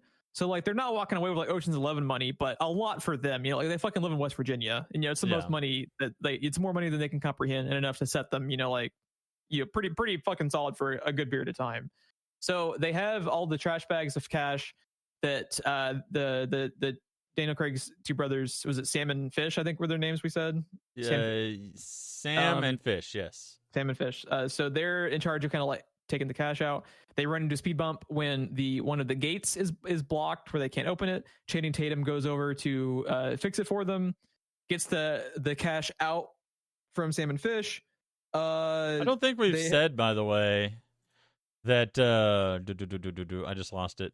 Sam Bang is son of Brendan Gleeson. Yeah. Yep. He's Brian Gleeson, son of Brendan Gleeson. Yeah. Brother of Donald Gleeson. Yeah, it's pretty cool that they're all three actors, and it's in pretty high profile movies, especially their dad. And he so you start to see these like moments of what appear to be like minor speed bumps that get solved, which play a lot more importantly in the epilogue. So at this point, they have now sensibly transported the cash out. Their plan to get Daniel Craig and Adam Driver back into jail is pretty cool. They pose them as fucking fire department employees that are like firefighters, like going back to the prison. They hop onto the back of the fucking fire truck as it's alarm fire. Yeah, because Dwight Yoakam is eventually broken down. He's like, fine, fuck it, call the fire department, Right. So they sneak back in as fake firefighters back in the infirmary. They're able to sneak back into the infirmary, and then they're pretty much like all their alibis are set. Channing Tatum's alibi is that he goes back to a pageant that has been alluded to throughout the movie, that his daughter is prepping for. I fucking hate child pageants, dude. They're so disturbing, right? Like, Oh When my they- god! when they Every just cover them in, like- every time they mentioned it or did anything with it in the movie, I cringed. I hate it. I hate it so when much. they just slather them with like 500 pounds of makeup. I and it's just hated it. gross. I hated it before I had a daughter. Yeah, Like I can't imagine. It's gross. But it's a very cute moment because when he goes back to the pageant, his daughter, who has been saying she's going to perform Rihanna's Umbrella the whole time, actually sings John Denver's Country Roads because that's her dad's favorite song. It's a very heartwarming moment that Channing Tatum needs. Yeah, Cool. she makes a last minute change when she sees him walk in to watch her. Right? Yeah, Is the feeling I got because she's even holding the umbrella when she got out there. Yep, because they made a point earlier on in the movie by saying that Channing Tatum is like kind of a shitty dad. He missed his daughter's rehearsal for the pageant by a whole day. He thought he was on time. I knew it was at 4 o'clock. I just wrong- thought it was 4 o'clock today. Yeah. He, is finally able to make it on time, and it's really cool when she sings Country Roads, and it's just basically like the fucking anthem of the entire state. So the entire audience starts singing it along with her. It's pretty cool. And that becomes his alibi because while Channing Tatum is not on social media and the internet or anything, all the other family members talk about how his daughter won the pageant and how her dad was there to watch it. Right. So he's in the photos that are showing up on social Yep. media. They can't track his phone because it was shut off 3 months ago. Yep. So they have every single person just about has this like airtight alibi. So they kind of present to the audience that the heist has been a success. However, they cut to a sequence where on a news interview, like at the evening news, they talk about how this giant truck full of all this money from the heist has been found behind a convenience store, and they're then dubbed Ocean 7-Eleven, because the cash was found behind a convenience store. And you're like, wait, what the fuck went wrong? It looked like everything went correct. They all had airtight alibis, and they never show the heist failing, really. You just hear about them talking about it. They have this weird moment before that where like he takes the list out of his refrigerator and he goes and he burns it with the rest of his trash, and he's standing there watching it burn, and it's almost giving you a sense of like he's having like second thoughts or something. And then there's the new. It cuts to the news talking about a random tip that tipped the police off to the location of this money. Mm-hmm. And it has a very melancholy like soundtrack to it. It seems like they've had kind of like a falling out within the family. Like Adam Driver, a few months later is able to leave prison. Channing Tatum is not there with them. They have a what seems to be a falling out with their sister, as if like they had this big unshown argument within the family. Like maybe Channing Tatum had second thoughts and wanted to take the cash back, and there was a big disagreement that kind of like broke up the family. Yeah, that's what you're kind of led to believe. They also end up interviewing Hilary Swank. Joins the movie in the third act out of like fucking nowhere, bizarrely, as like this like who is she acting her ass off, dude? I did not like her in this movie. Normally, I'm a Hilary Swank defender. I did not like her in this movie. I am typically not a big fan of hers in general, so I couldn't really be like a good. I don't like rush to her defense, but there's like, she is. I don't know how to say this. So I have like a list of actors that kind of piss me off because they can do the job, but they don't most of the time, like Julianne Moore and stuff. We talked about how like we both have that, like Julianne Moore will have a completely phoned in performance, and then the very next movie have like an Oscar caliber performance, and you're like, what the fuck? Yeah, you watch her, like even I know it's just the first one that came to my mind. You watch her in like Hunger Games, where she's just being Julianne Moore, and then you watch her in Children of Men, right? And she's fantastic. Yeah, or Kingsman Golden Circle. Remember Kingsman Golden Circle? Like I was unsettled watching her in that. And Hilary Swank is kind of the opposite to me. It's like if you cast her correctly and put her with like the right team, like she's usually pretty good. Like she's great in The Core. I know people laugh at that movie, The Core, but I love that movie, and she is great in that movie. She did some horror movie too. I can't think of the name of back when I was a projectionist, I screened, and she was really good in it. And then you have like I don't know, even her voice in this. It's like she's trying to be Clint Eastwood. It's very bizarre. It's very bizarre. It's a choice. It's it's definitely a choice. It's also just like a very bizarre casting choice. Because the only thing I can think of as far as the mindset behind because Soderbergh's very meticulous about his casting across the board. Like when you break down like in Ocean's 11. Oh yeah, she didn't just end up in this movie. Soderbergh plans these things down the way Channing Tatum plans a fucking heist. Yeah, exactly. Because fucking even like the 10th most important person in the 11 in Ocean's 11 is this like very handpicked actor that they specifically sought out to match with a specific role in mind. Yes, and the same is with this movie. Like everyone is very specifically like the two Bang brothers. Like you can tell they were very handpicked and the Bang sister for a certain ideal they had for the character. Daniel fucking Craig was handpicked in some fucking parallel universe to be this fucking skinhead Aryan Brotherhood. Dude, in a pre Knives Out world, could you imagine hearing that casting? Mm-hmm. Like it's fucking crazy, dude. Right? It's fucking crazy. Daniel Craig. Crazy. Like if I read in like a fucking like a Screen Rant article, and they've talking about the casting for Logan Lucky, how 007 himself, Daniel Craig, is Joe Bang.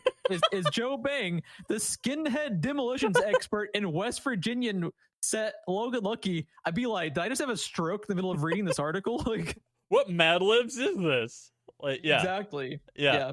So she is brought in basically like the beginning of the epilogue of the movie, because it's a very weird structured movie, because in all heist movies, the ending of the heist is the ending of the movie. Right. That is the third act, but it is the third act in Logan Lucky. But the last about 25 minutes or so of the film is the epilogue of the heist. It's just her chasing down these leads. Yeah. And the only thing I can think of that I was elaborating to is that he's trying to like make this FBI agent actually formidable by picking a well-known actress. But it's just her performance is it's a little off-putting to me. I think there's other choices you go with if that's the case. I don't understand. Yeah, I don't get it. It's so weird. It's very bizarre. So she's the special agent in charge of the Ocean's 7-Eleven heist investigation. They're trying to figure out what the fuck's going on. Real quick though, to be clear, before we move past this topic, she's not awful, but it's just a weird choice. The way she talks, she's out of place. She's out of place, and the way she talks and the voice she uses when she talks is very strange. Like she's trying too hard to be tough. And I think that might be direction from Soderbergh that maybe she kind of like misconstrued and overacted, because like you think there's a chance? You think there's a chance that they were out of time on filming, so they just okay, you know what we're gonna do? We're gonna make it an epilogue. Remove all of her scenes to the end. It's possible. This I don't know how much. I actually dug into some of the production. This movie was completely financed in pre-production by Steven Soderbergh himself. Oh yeah, he did so much of his own producing on the film between him and his wife. He this is gonna like blow your mind, because this never happens. He had complete personal control over the trailers and the poster. That never fucking happens. I'm going back and watching the trailers. Yeah, that never happens. That never happens. Usually the marketing department controls the trailers, and that's why you end up with Mark Hamill telling people not to watch Star Wars trailers on Twitter. Yep. Which is a thing that happened, youngins. Yep. So maybe he instructed her, like I was saying, how he wanted this character, since she kind of comes out of nowhere, to be like a formidable presence. I know a lot of heist movies, the FBI agents or the cops are kind of shown as fools. So the best cops I can think of in any, I guess you can call it a heist movie, is Gone in 60 Seconds, right? Timothy Olyphant and the dude from The Core. Also, I can't think of his name right now. They just keep showing up. Right, just randomly in the movie. They just keep popping up at the worst expected time, and it's clear they know something, but they're not letting on how much they know, and it's clear that they're not making a move because they can't prove it. You know Delroy Lindo. Yes. That's the actor. Him and Timothy Olyphant, but that may be the first time I saw Timothy Olyphant, by the way. Because he's his one of partner. his first roles. Yeah. And that to me is the best like cop scenes in like a heist movie. Because he's just kind of like, okay, all right, just looking around the shop, and everyone is super nervous, and you got one guy getting ready to fly off the handle, grabbing a crowbar, and then motioning no, like, and stuff like that. Like, that's kind of what I would have almost expected this to be. They kind of did that a little bit with the security guards that we didn't mention, that keep walking right past the heist as it's happening. Yeah. Right. They kind of do that a little bit, but more for the audience than the characters. Yeah. So it seems like that with Hilary Swank, she is a well-known face. You immediately recognize, she's not just the idiot FBI person that typically would be in the heist movie, because they have to make the protagonist look cool and look smarter than the cops. Right. That's what it boils down to. The guys planning the heist have to be smarter than the cops for it to work and for them to come across. I think it's very clear in this movie that they're not smarter than the cops. I think they're probably on par. Like, you can tell she's got it worked out in her head, but she can't move forward because she is bound by the law. She needs evidence. And the main thing that secures the heist for them in the end, because in this, so, okay, let's just quickly. So they cut ahead 6 months, 6 months from the heist. And you get that cut ahead in dialogue. It's not like it comes up on screen. It's 6 months later, and they start to show you what really happened. So the thing about the heist that ends up securing it for them, as far as them being able to, quote unquote, like ostensibly get away with it, is the fact that they returned the money.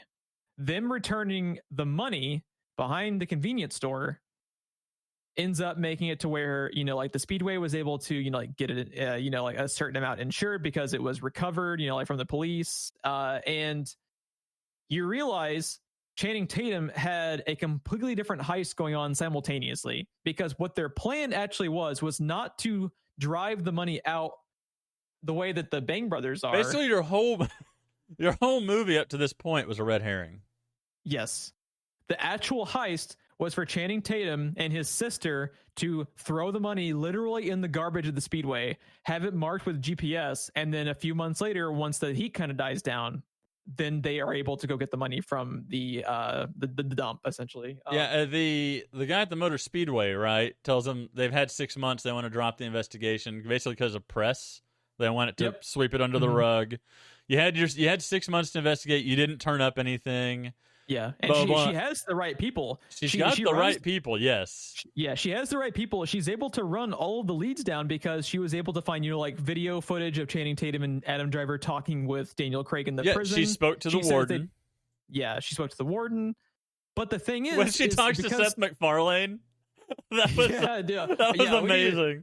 We didn't even talk about that whole thing. Like, Sebastian Stan, the NASCAR driver, is like the my OS is crashing. My OS is crashing. Like, they have that whole fucking thing. But like, she runs out all the leads perfectly and is looking at the right people. But their alibis were so fucking airtight, and because they returned I hate the cash, an airtight alibi. I hate them. Yeah. Yeah. They all have airtight alibis. The cash has been recouped by the Speedway because of the insurance policies and because the cash was recovered by the feds. She has nothing to go on, so they have to shut the investigation down because there seems to be no victim. Like, she's got her gut, but the gut feeling doesn't stand up in a court of law, so she can't make a move. If she tries to make a move on anyone, then they know she's onto them, so she's kind of caught in the middle. Yeah, she desperately, because she knows something's up and she knows who did it, she just can't prove it. And they have this really cool sequence about how Channing Tatum is not only so part of the way to get away with it is because Channing Tatum is smart enough to realize who would get investigated by the cops. Daniel Craig isn't even in the plan. You don't even really know. You don't even so you can assume that Channing Tatum has created this fake kind of falling out with his family so that the cops have less to go on as far as, because he knows they would be wiretapping him. He talks about how later on the Adam Driver asks him, like, how'd you know when it was safe to go get the money? Well, he's like, well, when they shut off your phone one day after you didn't pay your bill, I haven't paid the bill in 6 months. They just shut it off last week. So he knew that the feds were wiretapping him to try to get, evidence off of him off of the phone, but they didn't talk about it for 6 months at all. They had no communications at all. Daniel Craig didn't even know about it until getting out of prison. And they have this like really cool sequence where Channing Tatum is kind of paying everyone back. I love the way he The alerts shovel. Daniel Craig by having the shovel thrown on his front porch, and then Daniel Craig walks out, and they have this like beautifully framed shot where he was walking towards the shovel, and just in the background you see the red swing they were talking about. Yes, and you know what happened. So Daniel Craig sees it, walks out, digs up the big, his take of the money. I love that they also took the time to pay back the lady who they sent the birthday cake to. Yes, like. He drops like a big box of cash in her front seat on her driver's side, like passenger side in the car as she's like going out to work one day. The one that was out of left field to me was the doctor lady at the beginning. I was like, you couldn't be sending out more red flags. There's no way she hasn't heard about this heist. You could not be sending out more red flags than you are to her. Then with a giant envelope full of cash with the nickname of your grandmother, because her and his grandmother shared the same name, and the My Little Pony Band-Aids sealing it shut.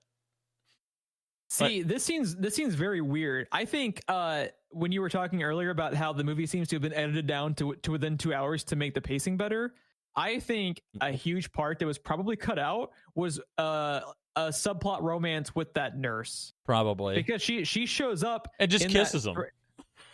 Yeah, well, so she shows up in that scene earlier on in the movie, and it seems like she might be like an important supporting character in the movie, and she doesn't show up again until actress. I know that actress too. She's from Alien Covenant. Yes, she's the main girl, and the girl with the dragon tattoo. No, what's the other one? No, the other movie she's in the Fantastic Beasts series. That's her other. She's in the Fantastic Beasts series. She's not. She's not the dragon tattoo actress. No, that is no. What's the one that's in that world? It's that character. It's not called that though. That when it finally came out, where I thought that came out 10 years ago. Isn't that also her? The dragon tattoo sequel? Yeah. 1 second. Girl in some web or something. Hold on. Okay, dragon tattoo. I know which one you're talking about, and they look similar. But I think it was a different actress. Okay, the girl in the spider's web is the name of it. So let me find the. This is real riveting. No, it's because I have the actress's name. What's her name? I'm looking up. I on the tip of my tongue. Claire Foy is the actress in the Dragon Tattoo sequel. It's not the same actress. They just look very similar. Catherine Waterston is the Alien Covenant girl who's in this. Okay, I always thought that was her. They just look if you put them side by side, they're almost like identical. So I get what you were drawn from, but it is a different actress. So they have the like scene where he's paying everyone back. They show you that Channing Tatum knows what's up with the feds, that they moved on because his phone was eventually shut off, and it seems that everything is cool and everything's fine. They have like the scene where Daniel Craig's talking with their sister in the bar. It seems like everything is going to work out, and they have this final moment where Adam Driver turns around to hand out a drink back at a duct tape at the bar to a woman behind like their kind of like little party they're throwing because they've all essentially like gotten away with it, and you see Hilary Swank is at their bar. And could this be the moment why she's using that voice? Because they hide her face, but you immediately know who it is by the way she's talking and the way her voice sounds. Maybe they hide her voice. It's supposed to be like a for the audience, because it shows her face like halfway through the scene. He has an entire conversation with her face hidden. Yeah. And everybody's there. Everyone she's been investigating is at the bar at the same time. Yeah, she has this whole conversation about, it's bad luck to, I was going to join in on the toast, but it's bad luck to, toast without a drink and, so on and so forth. Yeah. So, and then they do the reveal. But the thing is that even though Hilary Swank is there investigating them, the case is already closed. So she essentially is like, has that feeling in her gut so much that these are the people who did the crime, that she is following them on her own time. Yes. So this is tying in with the whole overarching story about like the family curse, is that they did everything perfectly, but they just happened to be investigated by the fucking super cop who figured it out. And a lot of feds and a lot of cops would be like, I'm no longer being paid to investigate this. I don't care. But she does because she's a super cop. She's very good at her job. Because she's Jim Gordon and not Harvey Bullock. Perfect metaphor, because it is on the money. She actually cares because she's just that fucking good at her job, and she knows something's up, especially now that she's seen Daniel Craig toasting with them. She knows what's happened. Yes. But the thing is, it's left ambiguous. This is the ending of the movie. You don't know, did they get away with it? Will Hilary Swank ever actually have enough like evidence? Because they, even if she investigates them at this point, they still ultimately have airtight alibis. Yes. Like half the fucking heist was literally quote unquote in jail at the time of the crime. Yes. So it doesn't really seem like she'd be able to make it stick, but it's just left ambiguous. At minimum, she is there to confirm her suspicions. Yeah. Because it's real fucking obvious what they're toasting. Exactly. Yeah. It seems that they've gotten away with it. They probably do in the long run, but she's at least testing it just to kind of like, like you said, fulfill her own suspicions. But yeah, that is Logan Lucky. And yep. So with the ending of the film, we're just gonna talk a little bit about kind of like production tidbits that we usually do at the ending of the kind of discussions of the film.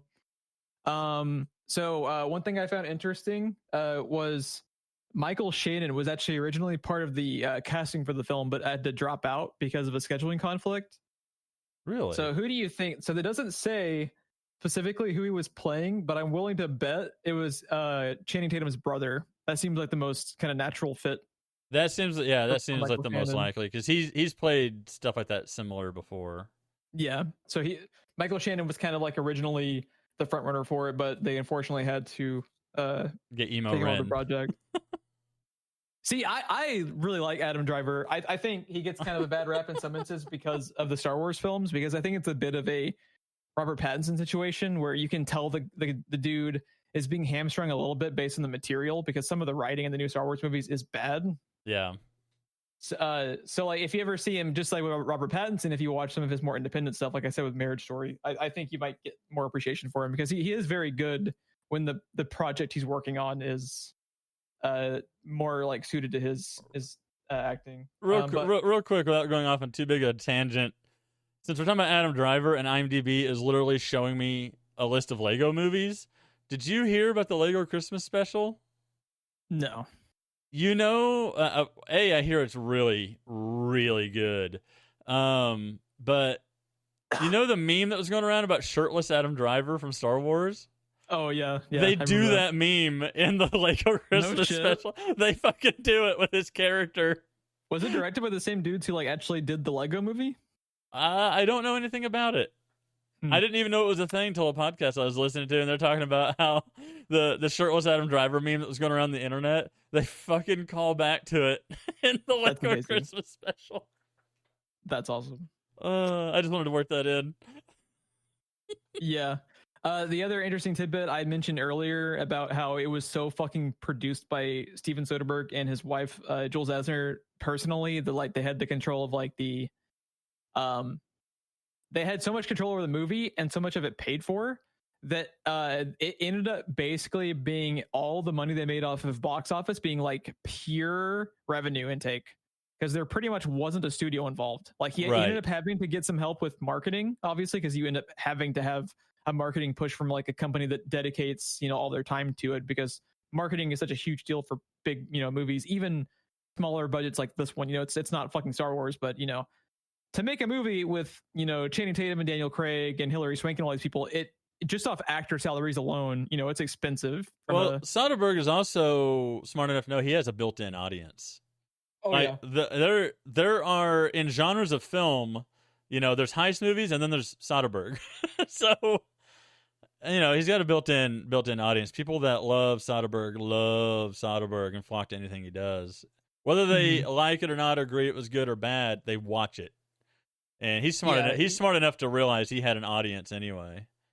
Even when the dude doesn't make like obviously his best movie is Ocean's 11, but I think his movies are always, even when they're not as good, they're always interesting to talk about, because the dude just makes ballsy choices, like fucking Daniel Craig as the demolitions expert in West Virginia. Like, that is a Mad Libs, like you said, of all Mad Libs, and they make it work in the movie. They fucking made it work. Yeah, well, I mean, when you don't have a production studio, there's no one to tell you no. And I think that sometimes that's a bad how, thing, but sometimes it's a good thing. Yeah, and I think that's part of. I think what you have here is like Steven Soderbergh is like looking at the script, and he's like, "There's no chance in hell." Even Steven Soderbergh can like talk Warner Brothers or Paramount into signing off on, yeah, we have skinheads as like part of the main characters of the movie. And the leader of them is played by 007. It is too batshit for a major production company. But you can kind of tell that like Steven Soderbergh just like looked at this script and he like really believed in it. And why do you think Daniel Craig said yes? You think he's a fan, or do you think the check was that good? This is beneath him at this point as 007. I think it's probably a combination of the part and he's a fan. I think it's a combination of he's probably a fan, because have you ever heard anyone in your life say they didn't like Ocean's 11? Like, Ocean's 11's like a fucking masterpiece. Just about like Ocean's 11 is damn near a perfect movie. I can't think of a single flaw in that movie. It's just perfection. It's like a chef's kiss of a fucking major movie. And I think it's also probably a combination of he saw the ending of his Bond career, coming to a close here pretty soon. He was trying to end it himself. Yeah. He tried to end it himself like 17 times that it never seemed to take, Then he sees those dump trucks full of money pulling up, and all right, one more. But I think it's telling between this movie and with Knives Out, he was intentionally trying to like anti-typecast himself. I was gonna say, he's trying not to be 007. He's trying to like, what is the opposite on the spectrum of 007? This movie. I'll do it. And he does this and he becomes fucking Benoit Blanc and Knives Out. And it's like, between these two films, he's set himself up where like, the dude's got range, and you're just like, he can kind of do whatever. If he can make Benoit Blanc in this movie work, Daniel Craig can kind of do any part. He's kind of like Gary Oldman. It's like, it doesn't matter how fucking random the part is. He will find a way to make it work and become like in this movie, like the scene stealer of the entire movie in a pretty star-studded cast. Like, this movie has a good cast overall if you just kind of look at some of its parts. We could do a whole podcast just on Daniel Craig, because like you look at him in Invasion and Golden Compass, those were like typical roles for him. Mm-hmm. And then he goes into like 007, which was to me kind of in the same vein, but also kind of a weird roles. I don't think of him as 007 type. And then all of a sudden you get Logan Lucky and Knives Out. And it's like, this guy's career was on a trajectory, and then it just fractures and goes like 4 different directions. Yeah. And I'm not saying that's a bad thing. I'm just saying it's interesting choices he's making in his career. They're working out for him, and God bless him for it, because this movie and Knives Out is not near the movie they are with anyone else in these roles. Exactly. Like, he totally, like, can you imagine anyone else in that role, Knives Out, without ruining the movie? I can't. No. It's crazy that it ended up working. I'm so happy that this movie exists. Who because else do you think could give the donut hole speech? Ooh. And make it work. Because it sounds like something Nick Cage would say off script. It doesn't sound like something that would actually be written. Yeah, and just the fact that like fucking Ryan Johnson wrote that out, and he's just like, yeah, now memorize this and say this. I can just imagine the look at Daniel Craig's face, like, are you fucking with me? Like, this is going in the movie. Yeah. So good. So yeah, I'm really happy that this movie exists. If for any other reason than to have it become an option for Ryan Johnson. Like, I got this Benoit Blanc character. I saw how fucking batshit Daniel Craig could be in Logan Lucky. So let's have a casting, interview for Knives Out, and that became a thing as well. So yeah. I just thought of one thing. Oh, yeah, go ahead. What if you replace Daniel Craig as Joe Bang with Christopher Walken? Now that's a movie I'd fucking watch, dude. Just I don't know why to the I vending thought machine. Just click J7. This is fucking fake salt. You got any quarters? You got any quarters? You know that salt's not coming out of his sock, right? If it's Christopher Walken. Because if there was anyone in real, if you tell me pick a person in real life who fucking mixed gummy bears, fake salt, and bleach pins beneath a NASCAR race and blew up their bank vault, if you told me it was Christopher Walken, I wouldn't be surprised. So I guess that worked. Well, yeah, of course it's Christopher Walken. Yeah. These guys should fucking rob this NASCAR race. It wasn't me. But yeah, I obviously like this movie more than Ron does. I think I benefit just from having seen it multiple times. So yeah, it'd be interesting to see once you eventually watch it a second time what your. I have more appreciation for it leaving the podcast than I did going in, because I had so many questions that we have inadvertently answered, or I asked and got answered. Yeah, and it's not your fault, because the movie just is relentless. Movie just throws all of this shit at the fan. Soderbergh is one of those guys that everything that happens in his movie is important, and this movie is just left and right t-shirt cannons of information. It's crazy. Yeah, watch it a second time. Watch it with subtitles so you can actually understand what the fuck they're saying in the first 20 minutes of the movie. I think if I get to it soon, I'll be good. Soon. Yeah. So yeah. And at the very least, okay. So eventually, because a lot of the time this podcast consists of Ron introducing a movie to me that I haven't seen, or vice versa. Eventually, we'll get to a thing where I introduce something to you and you just flat out fucking hate it, or vice versa. But at the very least, even if neither of us, are in agreement about a movie, it will lead to interesting conversation. Yes. So like, this is an interesting movie to fucking maybe talk even about more interesting if that happens, rather than us fawning over a movie for an hour and a half. Yeah. Just because, or for 2 weeks. Because or 3 weeks. Or 3 weeks. Once we eventually have, like Knives Out month that, is eventually going to happen. You think we're eventually going to have to talk about Lord of the Rings? I mean, I did just get my 4K Blu-rays in the mail today, so and I just went through the movies and then through the audiobooks. Oh, so you actually have like nerd cred to talk about it and shit that I don't have. So, no, a true nerd would have read them. Yeah, true nerd would be like Colbert probably has like like an elven description or inscription like tattooed on his arm somewhere. I would be afraid of doing that podcast just because he might show up at my door to punch me. No, he wouldn't punch you. He would smack you with a replica of Frodo's sword. That's Sting. Yeah. I mean, that guy went up against the world's foremost George R.R. Martin trivia guy and won. Oh, J.R.R. Tolkien, you mean? Tolkien. Yeah. What did I say? Martin? Yeah, you said. Whoops. You got Game of Thrones stuck in your head because of the prison riot. Because of the prison riot. I had the Game of Thrones that's one. Bullshit. I heard this guy, he knows all about what the hot dragon lady, talked about. He's like, I love it. My God.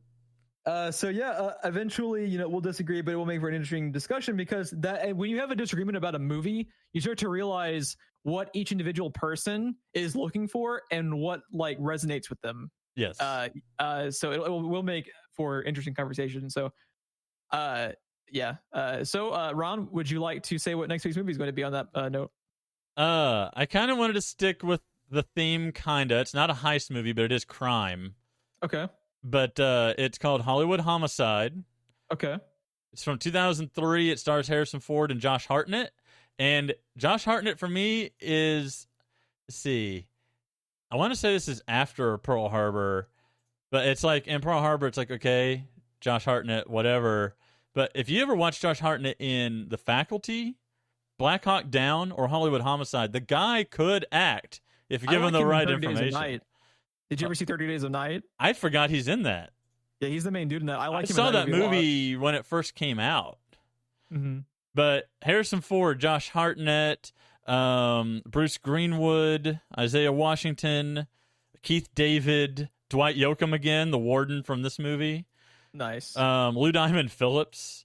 And basically a rap group gets murdered in Hollywood. And the two detectives that are assigned to the case are two people that don't want to be detectives and have side gigs that they work on. And I think Josh Hartnett is a yoga instructor that wants to be an actor. And if I remember correctly, Harrison Ford's like a real estate guy. Okay. These are the two guys. And Josh Hartnett is new to the force, and Harrison Ford wants nothing to do with training him. And it's kind of a weird... It's not really a dark comedy, but it's a really strange, dry comedy. And it's like, if you're not into the type of comedy this is, it might not even hit you that it's trying to be funny. Yeah. It's a real subtle, dry comedy. I watched bits and pieces of it when it came out because I want to say it was a movie that my parents had rented. So it was one of those things where it's like you kind of like watch bits and pieces of a movie with your parents, then like go to like like, I was like a 10 or 11-year-old kid. I probably wanted to go play PlayStation 2 or something. Like so, I remember watching bits and pieces of it and remembering that it was Harrison Ford and Josh Hartnett, but it'll basically be like a brand new movie to me because I do not remember anything about it. So I have not seen it in a number of years, but I went and saw it in the theaters with my mom. My mom loved it. So it is available on Stars at the moment if you subscribe to Stars. Otherwise, it is one you're going to have to rent. I think this is the first one we're covering. You're welcome. You can't just turn on Netflix or Amazon Prime for. So you said it's on Stars? It is on Stars. It's on Fubo, Stars. I'm assuming DirecTV because of Stars. And then I don't know what Eros is. And then Stars, Amazon. Also, since it's on Stars, if and a couple of those other sites, I know Stars and Cinemax usually do like 7-day free trials. That is true. If you're on like a tight budget and you want to follow along with the pod and check out the movie, if you have something like DirecTV or some actual TV service, there's also every once in a while a free weekend. Yes, that they do. Good point too. Yeah. Or if you can't get one of those, usually I always am spammed with like 7-day trials to this on Amazon. Like like they have all their plugins to Cinemax and Stars. And you know what? For $13 a month, Stars is technically the better value because you get Stars and Encore. So if you just rent a month, I'm sure you can get $13 worth of value out of getting the service for 1 month. It has so many random, just like massive catalogs. Yeah, Stars is not as good as HBO, but for the amount of shit that you get dumped in your lap with a subscription between that and Encore, you could find $13 worth of value for 1 month if you had to. Yeah, absolutely. But it is available for rent on Amazon and Fandango and Vudu and Apple and Google and YouTube. Like, it's everywhere. Yep. So, it's usually only like $3 or so to rent anything on Amazon if you just absolutely can't find it on anywhere else. And which is usually like, I used to have a stigma against digitally renting shit, but I've kind of lost that over time. I kind of like the simplicity of I rent the thing for 24 hours. It disappears after that point, and then I don't have to worry about returning a red box or something like that. Which we have already established. Because we have issues with.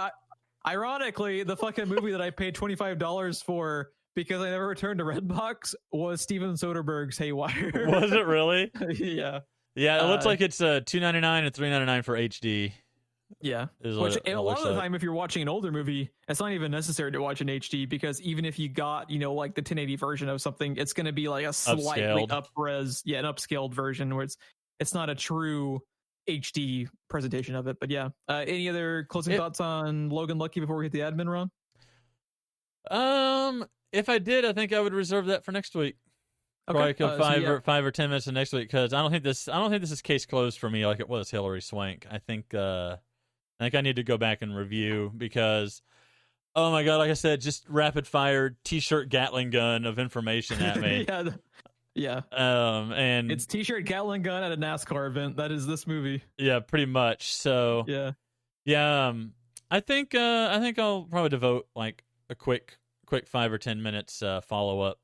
I was gonna say next week, but that it will be in 2 weeks. Yeah. Screenplay Rewind. Rewind. Oh, this is our first Screenplay Rewind. Screenplay Rewind Part 2. We have to cover those at some point. Yeah, I just realized we need to. We need a list. We need to cover Airplane. Yes, we do. Fuck. Spaceballs. There's so many comedies we could do that we haven't touched. There's nothing more relevant right now than Blazing Saddles. Oh yeah, that's a good call. With everything going on in the news, I would argue Circle is still more relevant. I don't know. The theme of Blazing Saddles is re-examine your biases. Yeah, that's true. So yeah, I don't know. We also just after thinking of Spaceballs, I want to cover Young Frankenstein as well. So we probably need to just do like a Mel Brooks month at some point. Throw in some Spaceballs, some Young Frankenstein. That'd be pretty fun. Yeah. I don't own Robin Hood Men in Tights, but I could get my hands on it. I'm one of the few people that actually love that movie. I haven't seen it. You haven't seen it? I've only seen bits and pieces of Men in Tights. It's on the list. Okay. It's a spoof of anything Robin Hood, but I think it's specifically targeting the Kevin Costner one because it was kind of big at the time. Mm-hmm. Because Mel Brooks famously said he wanted to do something in every genre. Oh yeah. And this was his like medieval genre was Robin Hood, and I think it's because the Morgan Freeman, Kevin Costner Robin Hood movie was big, which I actually like that movie too, and that's one a lot of people don't like. But yeah, no, it's really good. It's really funny. Patrick Stewart has a cameo. Oh, literally the only name I need to hear to watch it is Mel Brooks, and I'm there. But that's just like Patrick Stewart in a cameo is just like the cherry on top, and I'm obviously down. Fucking is it Dennis Leary is the guy that's on the throne for the king, right? Oh, yeah. And he has this mole. One of the ongoing gags, he has this mole on his face that everybody remarks on all the time. But every time you see him, it's in a different position on his face. That is such a fucking Mel Brooks running joke. And Mel Brooks is Friar Tuck. Nice. It's great, dude. It's great. Yeah, we will have that. Eventually, we're gonna have to fucking make this podcast weekly just to be able to burn through the catalogs of movies we want to cover. Dave Chappelle is the Morgan Freeman role. Nice. There's just too many fucking because there's so much stuff that we obviously have both seen that we want to cover, but then the kind of like mission statement was to use this as the excuse to cover our movie days of introducing movies like Circle and Logan Lucky to the other to be able to just introduce it to our buddy. But yeah. Fuck it, dude. There's just so many goddamn good movies to cover. I've got a good feeling about Hollywood Homicide. I think it's up your alley. Yeah, I liked that type of. This is not nearly as much a gamble as I thought Circle might be. Okay. Because with Circle, I knew that it was technically up your alley, but since you approach things more from a writing perspective, if that didn't hold up, then that whole movie would fall apart for you. Because that was all it is. A bunch of people in a room. So I think this one is up your alley also. Sweet. So yeah, be sure to, if you want to follow along with the podcast, we'll be back in 2 weeks with our episode of Hollywood Homicide. So in the meantime, if you want to follow us on Twitter for show updates and further postings, you can check us out on Twitter at SPR Filmcast. And which I realized the other day neither one of us uses. Oh, really? Yeah, I just realized the other day neither one of us uses it. Did we fall into a trap of like thinking the other person was updating the Twitter and then ended up I think nobody was updating the Twitter? I think so. Yeah. I will personally start manning the Twitter more since Ron does a lot of the back end as far as editing. So I will I usually write the descriptions and show up with my dulcet tones for the podcast so I can contribute a little bit more. I can start running the Twitter. So follow at SPR Filmcast for when Geoff eventually starts posting to Twitter more repeatedly. And if you have any questions about past movies we've covered or the current movie and you'd like to get, kind of your thoughts in or any questions for Ron and myself, please feel free to email us at screenplayrewind@gmail.com. Yes. Were you able to understand the cast of Logan Lucky? And if so, how long into the movie were you before you could? Please write us and let us know. Please let us know. 5-star reviews if you like the show. Be honest in your reviews, but 5 stars obviously are the best. Leave comments. That is the easiest way you can help us out. Yes, we would like more people to also be confused by West Virginia accents along with the the podcast. But it really does help. The algorithms on all the sites, especially iTunes, has more to do with the amount of traffic. Even if you gave us a 1 star, it helps us because it got traffic. So yeah, you be honest in your reviews. We want to know what we need to improve, and we want to know what you like. Exactly. Yeah, 1000%. So yeah, with that, I've really enjoyed talking about Logan Lucky. It's kind of cool to get our first heist movie in. Yes, Ron and I, huge heist movie fan. So yeah, super fun to talk about, and looking forward to covering Hollywood Homicide in a couple weeks. So we appreciate you listening, and have a good one.